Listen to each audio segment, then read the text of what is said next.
Is your Localized VST audio effect apps not working because of the Bitcrusher audio effect DLL? I'm Sophie Chen, a Windows support specialist, and I'll help you re-register that library and end the crashes.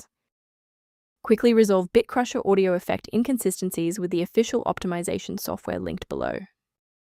This is the Bitcrusher audio effect, a generic name used by several VST audio effects that implement bit crushing or sample rate reduction. It manages the localized distortion algorithms. If missing, the DAW will report a module load failure, specifically for that channel, resulting in silence or missing textures in the audio project. With the why out of the way, let's focus on getting you running again.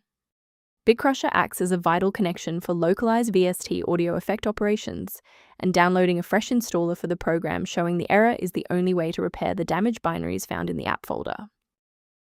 Persistence of this error after a clean reinstall suggests that the issue may reside within the current user session's initialization. A system reboot is a reliable way to clear away zombie processes that might be interfering with Bitcrusher audio effect. It's a low-impact step that ensures your operating system is starting with a synchronized environment. Before you restart, please bookmark this video or click the like button so that it's waiting for you in your library for the next step. Restarting is our first line of defense. Since that didn't clear it, we'll dive into more specific settings in step 3, and if you need to pause the video to catch up, go right ahead. Since a standard reinstall didn't fix the library error, we need to perform an integrity check on the host program. If you are using a launcher like Steam or Epic, use the Verify Integrity of Game Files tool.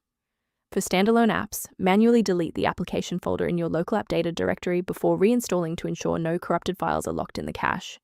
Why are we doing this? Well, standalone installers often skip files that are already present or locked. Using integrity tools or clearing the app data cache forces a byte-for-byte replacement of your DLL file.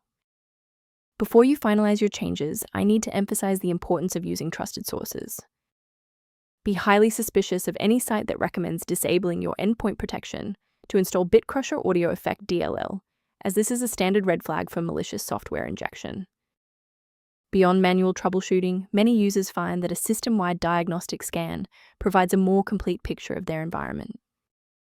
To review professional system maintenance concepts, the diagnostic kit below includes Bitcrusher audio effect documentation. I'm Sophie Chen. If this guide resolved the DLL error preventing Bitcrusher audio effect from launching, please subscribe for more verified engineering fixes.